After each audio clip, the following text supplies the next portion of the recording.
আলোচনায় অংশগ্রহণ করবেন চাঁদপুর ২ আসন থেকে নির্বাচিত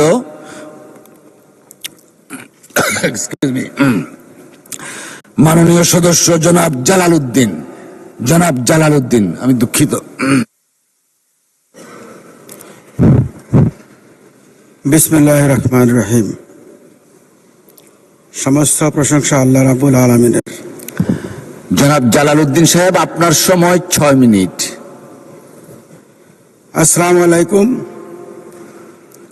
এবং অন্য ধর্মাবলম্বী যারা আছেন ওনাদের প্রণাম ও শ্রদ্ধা জানিয়ে, মাননীয় স্পিকার, আপনাকে অনেক অনেক ধন্যবাদ আজকের এই বাজেটে আমাকে কথা বলার সুযোগ দেওয়ার জন্য। আমি শ্রদ্ধার সহিত স্মরণ করছি শহীদ রাষ্ট্রপতি জিয়া রহমান ও আপসের নেত্রী মরহুম বেগম খালেদা জিয়াকে এবং ওনাদের আত্মার মাগফিরাত কামনা করছি। হাউস লিডার ও মাননীয় প্রধানমন্ত্রী তারেক রহমানের সুস্থতার সহিত দীর্ঘ জীবন কামনা করি। আমার প্রতি ওনার নিরঙ্কুশ ভালোবাসার ফলে আজ আমি এই সংসদে। মাননীয় স্পিকার, আমি শ্রদ্ধার সহিত স্মরণ করি কিংবদন্তি অর্থনীতিবিদ সাবেক অর্থমন্ত্রী মরহুম সাইফুর রহমানকে, যার অনুপ্রেরণায় আমি অর্থনীতির প্রতি আগ্রহী হই। যিনি ছিলেন বাংলাদেশে ব্যয় প্রবর্তকের অগ্রদূত। ধন্যবাদ জানাই মাননীয় বিজ্ঞ অর্থমন্ত্রীকে, যিনি বাস্তবসম্মত জনবান্ধব একটি বাজেট উপস্থাপন করেছেন। বাজেট উপস্থাপনের পর এই পর্যন্ত শুনি নাই কোনো জিনিসের দাম বেড়েছে। মাননীয় স্পিকার, কেবলমাত্র বাজেট পেশ করা হয়েছে, এর উপর দীর্ঘ আলোচনা হবে, সমালোচনা হবে, বিশ্লেষণ হবে, সংযোজন হবে, বিয়োজন হবে। এরপরে বোঝা যাবে পেশকৃত বাজেটটি প্রকৃত রূপ। এই বাজেট নিয়ে অনেকে প্রশ্ন করেছেন। আমি আমার এলাকার অনেক জ্ঞানী গুণীরা, আসলে তাৎক্ষণিক উত্তর দেওয়া কঠিন, তাই আমি কিছু কথা বাজেট নিয়ে, অর্থনীতি নিয়ে আমি বলতে চাচ্ছি। মাননীয় স্পিকার, থার্মোমিটার দিয়ে যেমন জ্বর মাপা যায়, গ্লুকোমিটার দিয়ে যেমন দেহের গ্লুকোজ পরিমাণ বোঝা যায়, অক্সিমিটার দিয়ে যেমন দেহের অক্সিজেন পরিমাণ বোঝা যায়, তেমনি অর্থনীতিও কিছু থার্মোমিটার, কিছু গ্লুকোমিটার, অক্সিমিটার আছে, যাকে আমরা বলি অর্থনীতিতে সূচক। যেমন জিডিপি, মুদ্রাস্ফীতি, ব্যাংক ব্যবস্থাপনা, ঋণ খেলাফি, রপ্তানি রেমিটেন্স, বৈদেশিক মুদ্রা রিজার্ভ, বেকারত্ব হার ইত্যাদি। অর্থনীতির প্রথম থার্মোমিটার হলো জিডিপি, যা দেশের অর্থনীতির গতি প্রকৃতি নির্দেশ করে।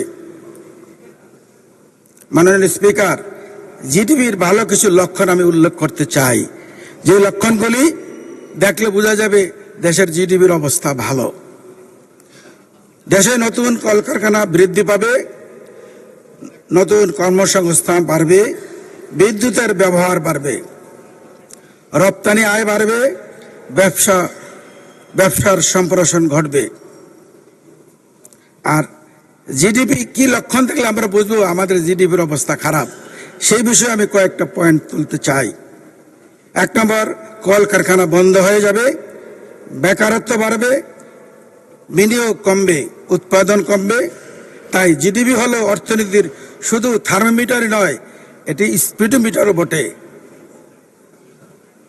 মাননীয় স্পিকার, সেকেন্ডলি হলো ইনফ্লেশন, মুদ্রাস্ফীতি।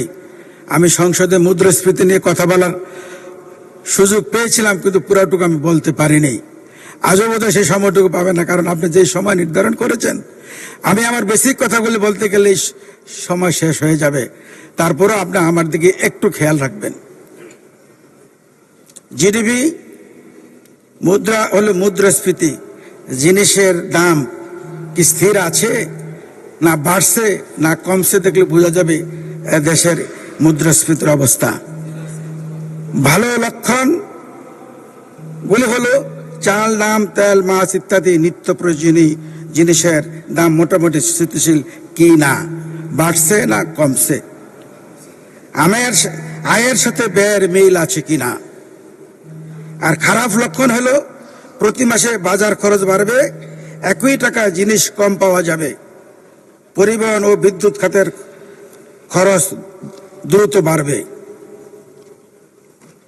আসলে মুদ্রাস্ফীতি হলো দেশের অর্থনীতির শরীরের তাপমাত্রা। তাপমাত্রা বেড়ে গেলে যেন শরীরে জ্বর আসে, মানুষের কষ্ট বাড়ে, অস্বস্তি লাগে, তেমনি মুদ্রাস্ফীতি হলে জনগণের কষ্ট এবং অস্বস্তি বাড়ে। 3 নম্বর ব্যাংকিং ব্যবস্থাপনা। বাজেটের সাথে ব্যাংকিং ব্যবস্থাপনা ওতপ্রোতভাবে জড়িত, এমনিভাবে জড়িত। একটা অ্যাডভার্টাইজ শুনেছি, সিগারেট আর ফিল্টার দুজনে দুজনার, ঠিক তদ্রূপ এই বাজেট এবং ব্যাংকিং এর সম্পর্কটা একই ধরনের। বাজেট ভালো কি খারাপ, তো ভালো লক্ষণগুলি হলো আমানতকারীরা সহজে লেনদেন করতে পারবে, ব্যাংকের আমানতকারীরা সহজে লেনদেন করতে পারবে, ঋণ নিয়মিত ফেরত পাবে, ব্যাংকের মুনাফা বাড়বে, খেলাফি ঋণ কমবে, ব্যাংকের সিআরআর এবং এসএলআর যথাযথ থাকবে।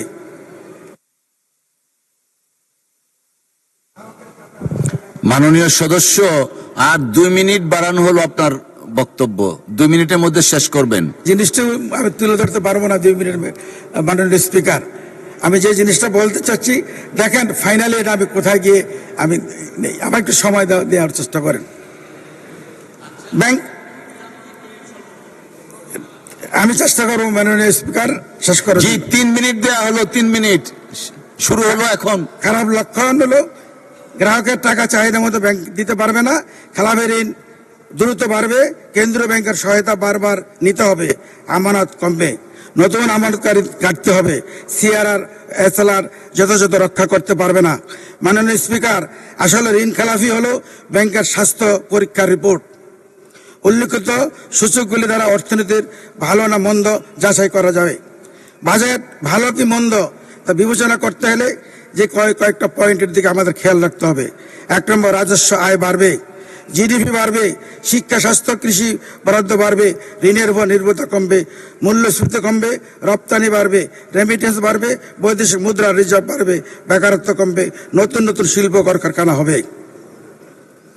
বাজেটের খারাপ লক্ষণ, রাজস্ব আয় কমবে, ডলারের সংকট হবে, ঋণের বোঝা বাড়বে, রিজার্ভ কমবে, মুদ্রাস্ফীতি বাড়বে, বিনিয়োগ কমবে, বেকারত্ব কমবে।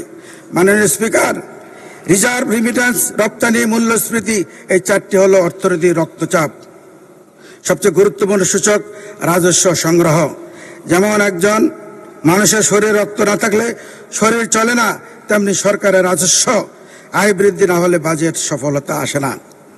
মাননীয় স্পিকার, আমি যে ব্যাখ্যা বিশ্লেষণ ছাড়াই বলতেছি বাজেটটি জনবান্ধব, বাস্তবসম্মত, তার অন্তত একটি উদাহরণ দেওয়ার আমার সুযোগ দিবেন মাননীয় স্পিকার। অর্থনীতি, একটা সফল অর্থনীতি দাঁড়িয়ে থাকে বা গড়ে ওঠে মাইক্রো ইনভেস্টমেন্ট এবং মাইক্রো ট্রানজেকশনের উপরে। ফ্যামিলি কার্ড মাধ্যমে প্রান্তিক জনগোষ্ঠী সরাসরি যে অনুদান পাচ্ছে, ওই অনুদান দেশের অর্থনীতিতে মাইক্রো ইনভেস্টমেন্ট ও মাইক্রো ট্রানজেকশন হিসাবে অবদান রাখবে। বিদায় ইহা একটি চমৎকার এবং বাস্তবভিত্তিক অর্থনীতির ভিত সৃষ্টি হবে। পাশাপাশি প্রান্তিক পর্যায়ে ডিজিটাইজেশন ব্যবহার, সামাজিক নিরাপত্তা, নারীদের অর্থনীতিতে সম্পৃক্ত করা, নারীদেরকে সম্মানিত মূল্যায়নের জন্য একটি সুন্দর উদ্যোগ ফ্যামিলি কার্ড ও কৃষক কার্ড বাজেটে বাস্তবায়নের প্রথম পদক্ষেপ। মাননীয় স্পিকার, আমাদের সংসদ নেতা মাননীয় প্রধানমন্ত্রী ফ্যামিলি কার্ড ও কৃষক কার্ডের মাধ্যমে বৃহৎ অর্থনীতির সৃষ্টির লক্ষ্যে যে মাইক্রো ইনভেস্টমেন্ট অ্যান্ড মাইক্রো ট্রানজেকশনের বিস্থাপন করেছেন, নিঃসন্দেহে একটি সুদূর প্রসারী, বাস্তব এবং নতুন উদ্যোগ। ওনার এই নতুনত্ব, চিন্তা ভাবনা, ধ্যান ধারণা প্রতিটি চমকপ্রদ বিদায় উনি পারবেন এই দেশকে সঠিকভাবে মেরামত করে একটি টেকসই অর্থনীতি রাষ্ট্র উপহার দিতে। তিনি দিন দিন ওনার প্রতি মানুষের আস্থা, ভালোবাসা বেড়ে যাচ্ছে। মাননীয় স্পিকার, বাজেট প্রণয়ন হয় ম্যাথমেটিক্যালি, আবেগ আর দিয়ে নয়। ধন্যবাদ মাননীয় সদস্য। আলোচনায় অংশগ্রহণ করবেন আসন নম্বর 300।